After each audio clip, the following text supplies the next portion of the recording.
चलिए दोस्तों, स्वागत है आपका फिर से अपना YouTube चैनल टेक्निकल क्लासेस में। इस वीडियो में हम पढ़ेंगे सांख्यिकी यानी कि स्टैटिक्स। ये एक बहुत ही इम्पोर्टेंट टॉपिक है।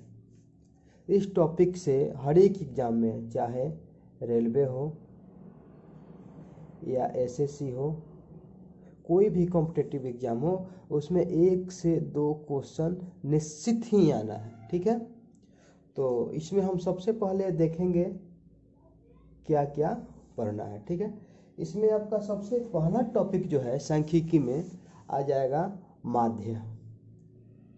ठीक है दोस्तों, माध्य के बारे में हम लोग पूरा पढ़ेंगे। सेकंड आ जाएगा हमारा माध्यिका।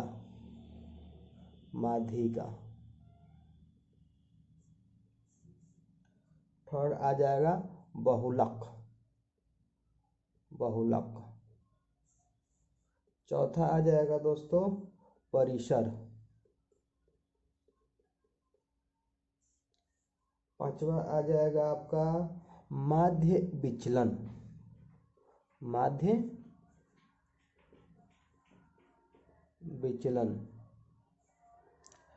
छठा आ जाएगा आपका विचरण।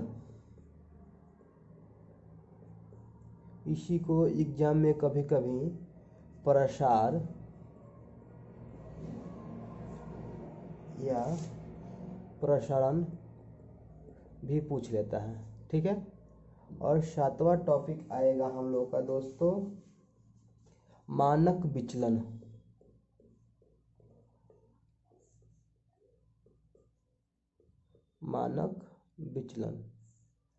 और आठवां आएगा विचलन गुणांक।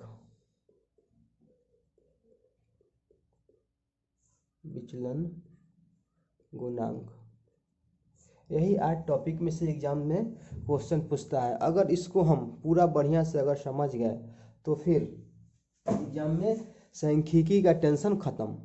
मतलब 1 से 2 नंबर पक्का, इसमें कोई डाउट नहीं है। ठीक है, और हाँ दोस्तों, आपको ये वीडियो अगर अच्छा लगे तो वीडियो को लाइक, शेयर और चैनल को सब्सक्राइब कर बेल आइकन का बटन जो है जरूर प्रेस कीजिए, ताकि मेरा नेक्स्ट वीडियो आपके पास सबसे पहले पहुंचे। ठीक है, अब हम लोग सबसे पहले जानेंगे माध्य के बारे में। ठीक है, माध्य क्या होता है दोस्तों? माध्य जो है किसी भी आंकड़ा का औसत होता है। माध्य जो है किसी भी आंकड़ा का औसत होता है। ठीक है, जैसे कि मान लीजिए हम लोग के पास अगर कोई एक आंकड़ा दे दिया। ठीक है, क्या आंकड़ा दे दिया? 5। अपने से ऐसे लिख देते हैं 8 0 2 1 0 और 5। ठीक है, अब इसका हमको लोगों को दे दिया कि माध्य निकालना है। ठीक है, तो माध्य निकालने के लिए हम लोग क्या करेंगे कि इसमें सभी आंकड़ों को प्लस करेंगे, सबको ऐड करेंगे, उसके बाद जितना आंकड़ा है उससे डिवाइड कर देंगे। ठीक है, इसको हम जोड़ते हैं 8 5 और 8 13, 8 5 13 और 2 15, 1 16 और 5 21 आ गया। ठीक है, और टोटल आंकड़ों का संख्या कितना है? नंबर ऑफ 1 2 3 4 5 6 7 है ना, तो इसको हम 7 से डिवाइड कर देंगे। 7 से 21 को डिवाइड करेंगे तो कितना आ जाएगा दोस्तों? 3। यानी कि इस आंकड़ा का जो है माध्य हो गया 3। ठीक है दोस्तों, आशा करते हैं कि आपको माध्य निकालने में कोई कंफ्यूजन नहीं होगा। ठीक है दोस्तों, हम आशा करते हैं कि आप लोगों को माध्य जो है सब कुछ समझ में आ गया होगा। अब हमारा अगला टॉपिक है माध्यिका। ठीक है, माध्यिका निकालने के लिए हम क्या करते हैं? सबसे पहले आंकड़ों का जो है काउंटिंग करते हैं। ठीक है, देखते हैं 1 2 3 4 5 6 7, यानी कि मेरा नंबर ऑफ आंकड़ा कितना हो गया? 7। ठीक है, जो कि एक विषम संख्या है। 7 क्या है? एक विषम संख्या है। अगर आंकड़ों का संख्या विषम आ गया तो माध्यिका निकालने का फॉर्मूला जो मेरा हो जाता है n + 1/2 पद। ठीक है, n + 1/2 पद। देखते हैं 7 +1/2, यानी कि n के जगह पे मेरा 7 आया है तो 7 लिख दिए, +1/2 यानी कि 8/2 यानी कि 4, यानी कि चौथा पद जो है आंकड़ा में वही जो है इस आंकड़ा का माध्यिका हो गया। देखते हैं 1 2 3 4, यानी कि चौथा पद क्या है मेरा 2 है, तो इस आंकड़ा का माध्यिका कितना हो गया 2। अब दोस्तों यहाँ तो n विषम आया तो इस फॉर्मूला से हम माध्यिका निकाल लिया, लेकिन यही अगर सम आता, मान लीजिए यहाँ पे एक आंकड़ा और अगर 0 यहाँ दे दिया, ठीक है, तो इसका फिर माध्यिका निकालने के लिए हमको यहाँ n का मान क्या 8 हो गया, ठीक है। जब n का मान सम संख्या हो गया तो माध्यिका निकालने के लिए मेरा फॉर्मूला हो जाता है n/2 प्लस n/2 प्लस 1 व पद का औसत, ठीक है।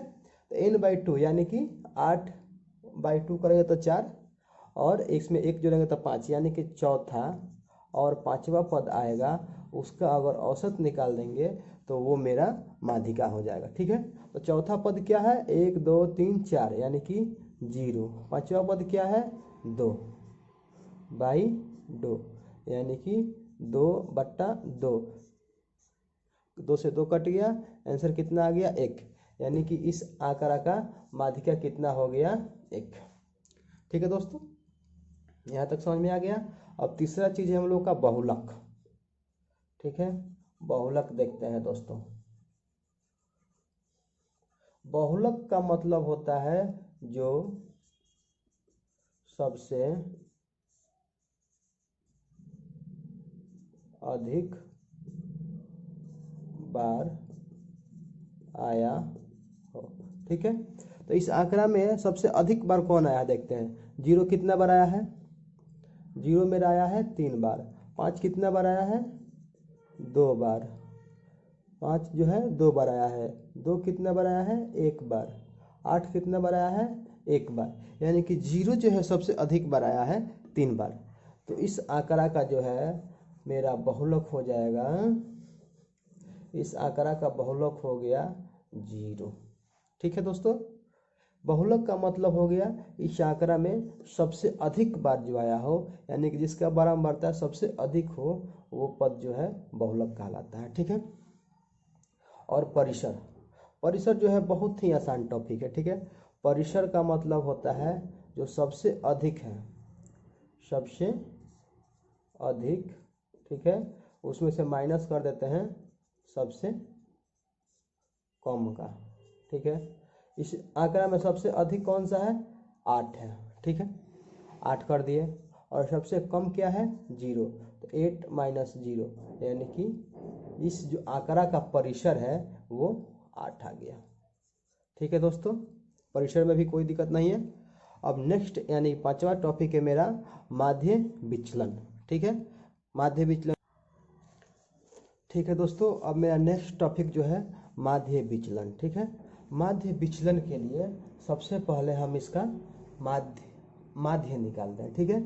तो ये वही पहले वाला आंकड़ा है जिसका हम लोगों ने माध्य निकाला था। माध्य इसका कितना आया था 3, ठीक है दोस्तों। इस आंकड़ा का माध्य हमने पहले निकाला था 3 आया था। देखिए फिर से देख लेते हैं, 8 × 5 = 13, 13 × 2 = 15, 1 = 16 और 5 = 21। 21 को डिवाइड करेंगे 1 2 3 4 5 6 7, यानी कि 7 से, यानी कि इसका माध्य जो है 3 आ गया, ठीक है। अब क्या करते हैं, जो माध्य मेरा आया है उसको पूरा आंकड़ा में से माइनस करते हैं और माइनस करके लिखते हैं, ठीक है।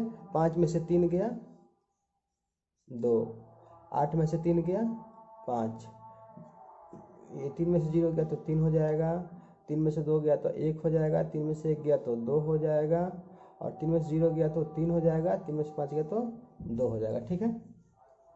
अब इसको क्या करते हैं, इसको ऐड कर देते हैं। ये जो आया मेरा दिए गए आंकड़ा में से माध्य को माइनस कर लिया। अब जितना आया है माइनस करने के बाद उस सबको हम ऐड करते हैं, ठीक है। इसको ऐड करके अब इसका माध्य निकाल देंगे, ठीक है दोस्तों। इसको 5 2 7 3 10 1 11 2 13 3 16 और 2 19, ठीक है। इसको जोड़ने पर मेरा आ गया कितना 19। ठीक है, तो 19 को डिवाइड कर देंगे 1 2 3 4 5 6 7 से। ठीक है, तो इस आंकड़ा का माध्य विचलन जो मेरा आ गया 19/7। ठीक है दोस्तों, माध्य विचलन आप लोग समझ गए। ठीक है, अब नेक्स्ट टॉपिक है मेरा दोस्तों विचरण। ठीक है, विचरण के लिए इसको सबसे पहले हम मिटा देते हैं और उसके बाद ठीक है माध्य विचलन हम लोग समझ गए।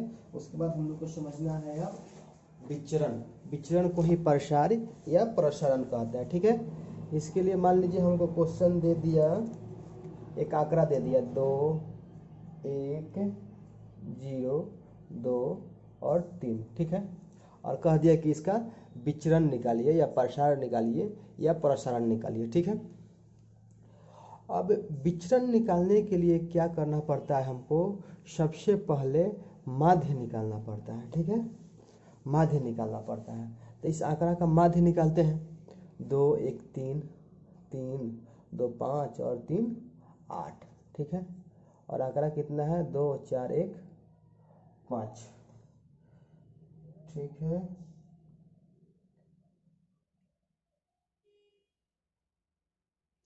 ठीक है, इसमें हम एक और 2 लेते हैं क्योंकि थोड़ा सा कैलकुलेशन जो है जटिल हो जाएगा, तो समलों में हो जाएगा। ठीक है, हम लोग केवल मेथड सीखना है। अगर हम लोग को मेथड मालूम रहेगा ना तो कोई भी क्वेश्चन हो उसको बना देंगे। ठीक है दोस्तों, 2 1 3 2 5 3 8 और 2 10, और आंकड़ा कितना हो जाएगा 2 3 4 5 6। इसको एक 0 को हटा देते हैं यहाँ से। ठीक है, यहाँ 2 कर देते हैं। 2 1 3 2 5 2 7 3 10, 10 में 5 से भाग कर देंगे क्योंकि आंकड़ा का संख्या 5 है। तो इस आंकड़ा का मेरा माध्य निकल के आ गया कितना 2। ठीक है, अब जैसे माध्य विचलन निकालने के लिए माध्य को माइनस किया था, वैसे ही इसमें 2 को माइनस करेंगे।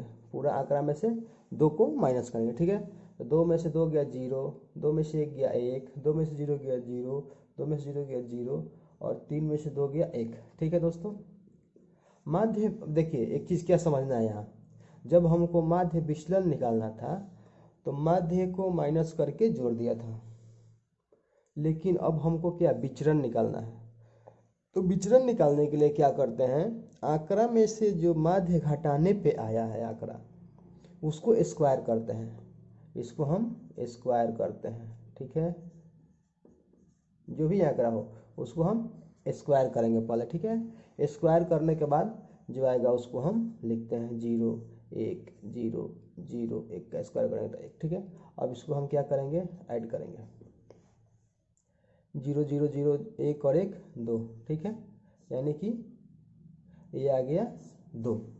अब पूरा पद कितना है 1 2 3 4 5, इसमें डिवाइड कर देंगे 5 से, यानी कि इस आंकड़ा का जो है विचरण प्रसार या प्रसारण निकल के आ गया 2/5। ठीक है दोस्तों, समझ गए। चलिए इसको हम फिर से रिपीट करते हैं। हमको एक आंकड़ा दे दिया, ये इसका हमको विचरण निकालना है। ठीक है, तो इसका सबसे पहले हम क्या किए माध्य निकाल लिए, इसको ऐड किए 3 2 5 2 7 1 8 और 2 10, 10 में 2 4 5 पद है तो 5 से भाग देंगे तो कितना 2 आ गया। अब सब में से 2 माइनस किए तो ये 0 आ गया, 2 में से 1 माइनस किए तो 1 आ गया, 2 में से 2 गया तो 0, 2 में से 2 गया 0, 3 में से 2 गया तो 1। अब सबको स्क्वायर कर दिए। स्क्वायर करने के बाद जो आया इसका हम औसत निकाल दिए, और ये जो आया मेरा विचरण प्रसार या प्रसारण आ गया। ठीक है दोस्तों, अब अगला टॉपिक है हम लोग का मानक विचलन। नेक्स्ट टॉपिक है दोस्तों हम लोग का मानक विचलन। तो मानक विचलन निकालने के लिए हमको क्या करना है, ये पूरा मेथड यहाँ से यहाँ तक करना है। हमको यहाँ विचरण निकालना पड़ेगा। ठीक है, यहाँ तक, यहाँ से यहाँ तक आपको समझ गए हैं, कोई दिक्कत नहीं है। ठीक है, और जो मेरा विचरण आएगा उसको हम अंडर रूट कर देंगे। ठीक है, ये मेरा मानक विचलन आ गया, यानी कि मानक विचलन का फॉर्मूला हो जाता है रूट अंडर विचरण। ठीक है दोस्तों, मानक विचलन निकालना हो तो विचरण निकाल कर उसका हम रूट अंडर कर देंगे तो ये विचरण निकल जाता है। ठीक है, अब हम लोग का नेक्स्ट टॉपिक है विचरण गुणांक। ठीक है, अब विचरण गुणांक को हम देखते हैं। ठीक है, इसको हम पहले मिटा देते हैं। ठीक है दोस्तों, अब मेरा नेक्स्ट टॉपिक है विचलन गुणांक। ठीक है, विचलन गुणांक का फॉर्मूला होता है, विचलन गुणांक का दोस्तों फॉर्मूला होता है मानक विचलन बट्टा माध्य गुना 100। ठीक है, अब इसका हम मान रखते हैं। मानक विचलन मेरा कितना आ गया 2/5। ठीक है, 2/5। माध्य कितना आया था मेरा 2 और गुना कितना से कर देंगे 100 से। अब इसका जो हल करेंगे वो मेरा आ जाएगा मानक विचलन। अब दोस्तों आप लोग इसका हल करके कमेंट कीजिए फटाफट, देखते हैं कि आप लोग कितना समझ गए। ठीक है, और मानक विचलन अब हल नहीं करेंगे हम इसका आप लोग को हल करना है। 2/5 ये मेरा मानक विचलन हो गया, बाई 2 माध्य हो गया, मल्टीप्लाई कर देंगे 100 से, ये मेरा निकल के आ जाएगा विचलन गुणांक। ठीक है दोस्तों।